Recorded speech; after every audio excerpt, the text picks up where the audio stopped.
So I'm going to read all of chapter 2. So it starts in verse 1. I will stand on my watch post and station myself on the rampart. I will keep watch to see what he will say to me, and what will he answer concerning my complaint. When the Lord answered me and said, write a vision, make it plain on tablets, so that a runner may read it. For there is still a vision for the appointed time. It speaks of the end, and it does not lie. If it seems to tarry, wait for it. It will surely come, it will not delay. Look at the proud. Their spirit is not right in them, but the righteous live by their faith. Moreover, wealth is treacherous. The arrogant do not endure. They open their throats as wide as Sheol. Like death, they never have enough. They gather all nations for themselves and collect all peoples as their own. Shall not every one taunt such people and with mocking riddles say about them, alas for you, heap up what is not your own? How long will you load yourself with goods taken in pledge? Will not your own creditors suddenly rise, and those who make you tremble wake up? Then you will be booty for them, because you have plundered many nations. All that survive the people shall plunder you, because of human bloodshed and violence on the earth, to the cities and all who live in them. Alas for alas for you who get evil gain from your house, setting your nest on high to be safe from the reach of harm. You have devised shame for your house by cutting off many peoples. You have forfeited your life. The very stones will cry out from the wall, and plaster will respond from the woodwork. Alas for you who built a town by bloodshed and found a city on iniquity. Is it not from the Lord of hosts that people labor only to feed the flames, and nations weary themselves for nothing? But the earth will be filled with the knowledge and glory of the Lord, as waters cover the sea. Alas for you who make your neighbors drink, pouring out your wrath until they are drunk, in order to gaze upon their nakedness. You will be sated with contempt instead of glory. Drink, you yourself, and stagger. The cup in the Lord's right hand will come around to you, and shame will come upon your glory. For the violence done to Lebanon will overwhelm you. Destruction of the animals will terrify you, because of human bloodshed and violence on the earth, to cities and all who live in them. What use is an idol once its maker has shaped it, a cast image, a teacher of lies? For its maker trusts in what has been made, but the product is only an idol and cannot speak. Alas for you who say to the wood, wake up, and silent stone, rouse yourself. Can it teach? See, it is gold and silver plated. There is no breath in it at all. But the Lord is in his holy temple. Let all the earth keep silence before him. That's the verse. Verse 20. The Lord is in his holy temple. Let all the earth keep silent before him. There was a beautiful choral benediction the choir at Johnson Chapel used to do when I was growing up, that where they sang that verse. The Lord is in his holy temple. Let all the earth keep silent before him. And I always love that benediction. It's one of those just songs we sang growing up, or the choir would sing growing up, that just always I don't know, reminds me of home, reminds me of my home church, and reminds me of God's goodness and God's provision and God's care. So what's happening here is after Habakkuk says in chapter 1, hey, God, are you paying attention? Like, Lord, do you not see all that's happening? Come on. We then see the Lord answered him, write this vision. And the Lord says, for there's still a vision for the appointed time. I see. I'm not blind to these things. And then he speaks to these who were living in such a way. And I like what it says. Look at the proud. Their spirit is not right in them, but the righteous live by their faith. Isn't that a beautiful, not beautiful, and that is a true concept? Look at the proud. Their spirit is not right in them. That's a pretty apt description of pride. And those who are arrogant, is there's something not right in their spirit. And so much pain in life, I think, is caused when there's something not right in our spirit. And whether the thing causing that is pride or arrogance, whether it's sin, whether it's greed, whether it's hate, whether it's whatever, when there's something that's not right in our spirit, it affects how we live. And so how we live affects our spirit.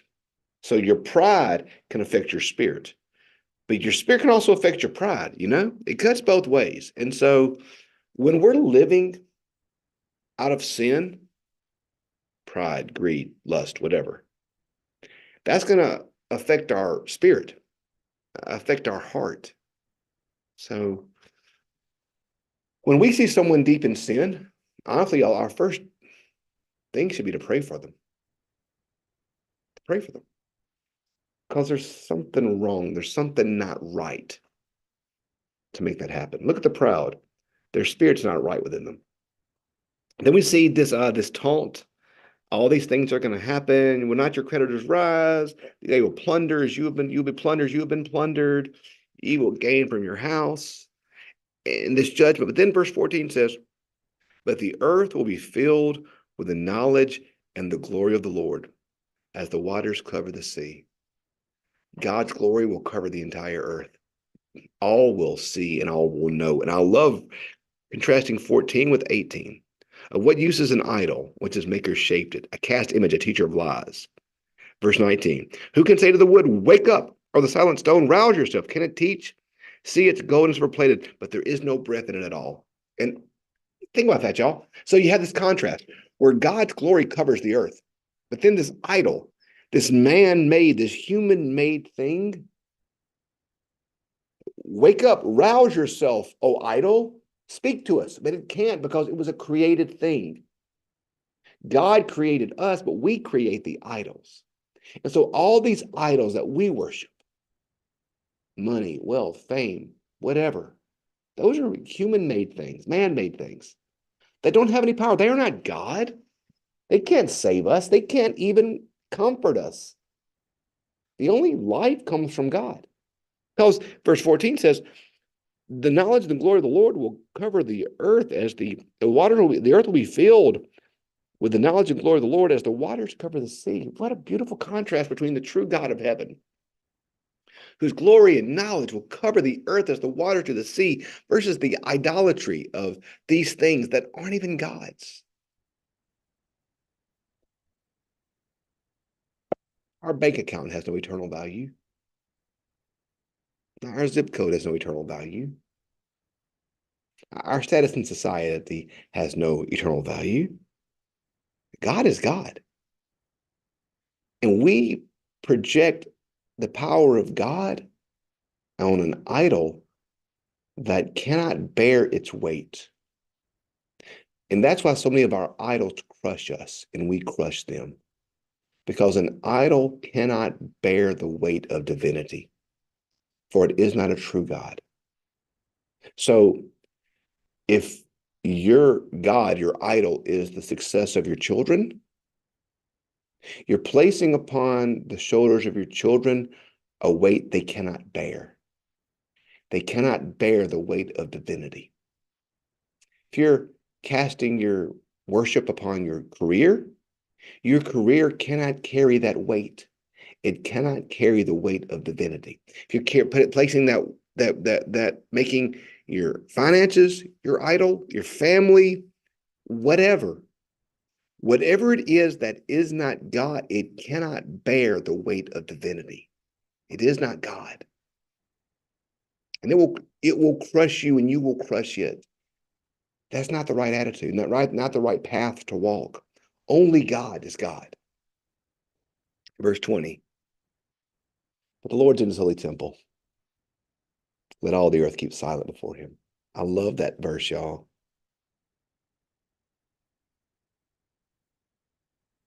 What do we have to say? We come to God with our many words.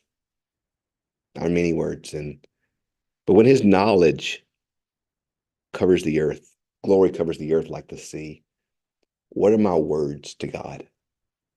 How can I speak to the infinite power of the universe? He longs to hear my prayers. But in the same way, my children used to, when they were younger, ask many questions that really, were big deals to them, but in the light of their life weren't really big deals. I think that's how we are to God. That the stuff that I'm worried about or fretting about, so inconsequential in the scope of the universe.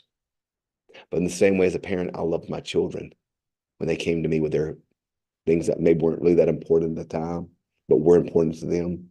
The same way when we come to our God in that way, our God hears us. The Lord is in his holy temple. It's okay. It's okay, y'all. Seriously, it's okay. Don't be afraid. Don't worry. Don't fear. Don't fret. The Lord is in his holy temple. He has this. Inhale, exhale. Trust. You can lay down your worries and your fears. The Lord is in his holy temple. Trust today. I love that word, Habakkuk. I love Habakkuk. It's such a wonderful book of the Bible. Well, tomorrow, we'll read most of chapter 3. I don't know if we'll quite finish it, but we'll get pretty close. So, thanks for being with us. We'll pick up tomorrow with chapter 3. Have a great day.